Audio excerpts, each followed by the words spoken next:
चला मित्रांनो, माझ्या नवीन घराचा व्हिडिओ दाखवतो। आता आपण एंट्री करत आहोत हॉलमध्ये, कारण हा आपणाला पूर्ण रूम क्लीन करून घ्यायची आहे। मी माझी बॅग तर ठेवलेली आहे। हा तुम्हाला माझा हॉलचा एरिया दाखवला। ओके, रूम तर एकदम ओके आहे। आता आपण एंट्री करत आहोत किचनमध्ये।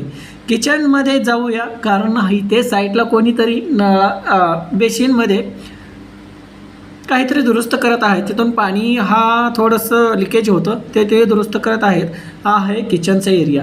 किचन एकदम बेस्ट आहे, कारण आपल्याला साहित्य असं भरपूर ठेवू शकतो। हा आहे वॉशिंग मशीन ठेवण्याचा एरिया। चला आपण बघू शकतो।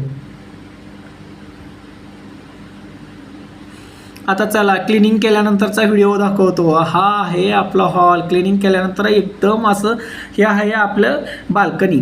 तरी हा पूर्ण बाल्कनी रूम तर बघितलं की नाही, एकदम माइंड असं फ्री होतं। आणि आता आपण जात आहोत बाल्कनीमध्ये हॉलमध्ये। हॉल एकदम क्लीन चकाचक करून ठेवलेला आहे। माझं साहित्य मी शिफ्ट करणार आहोत, तरी तिथं मी मूर्ती तीन आणून ठेवलेली आहेत। आता आपण एंट्री करत आहोत किचनमध्ये। इथं डस्टबिन वगैरे सर्व ठेवले आहेत। आपला काहीच कचरा नव्हता, तरीसुद्धा मी एकदम रूम क्लीन, कसं रूम क्लीन असले की ना माइंड पण फ्री राहतं। घरामध्ये कचरा नसेल तर माइंडमधला पण कचरा सर्व निघून जातो। आज सर्व किचन सर्व क्लीन करून ठेवलेलं आहेत। आता बघा सर्व इथं आपण वरचं जे जादा मटेरियल असतं ते वरती ठेवू शकतो। इथं आपलं सर्व भांडी ठेवू शकतो। आहे वॉशिंग मशीनचा एरिया पण एकदम चकाचक क्लीन केलेला आहे। मी आंघोळ केल्यानंतर ते कपडे तिथे ठेवले आहेत।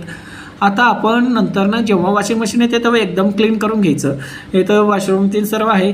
इथं सर्व एकदम क्लीन आणि चकाचक ठेवलेले आहेत, कारण कसं क्लीन असलं तर ना एकदम मस्त वाटतं। आता आपलं हे सर्व पाठीमागून तुम्हाला व्हिडिओ दाखवत। हा एकदम चकाचक क्लीन करून घेतलेला आहे, त्यामुळे कसं एकदम रूम बघितलं की नाही एकदम चकाचक क्लीन वाटतं।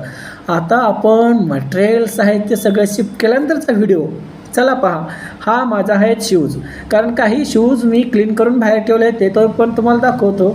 आणि इकडं हा माझा आहे कपड्याचा स्टॉक, टोपी, कॅप्स सर्व मी क्लीन करून सर्व लावून एकदम घेतलेलं आहेत, कारण भरपूर वेळ झाला आणि मला थोडंसं आराम करायची गरज होती। त्यासाठी मी साईडला इकडे हातरून टाकलेलं होतं। एक 10 ते 15 मिनटं आराम केला, आणि आराम केल्यानंतर आता आपण एंट्री करत आहोत किचनमध्ये। इथे आहे ही माझ्या कपड्याची बॅग, ही पूर्ण भरलेली आहे।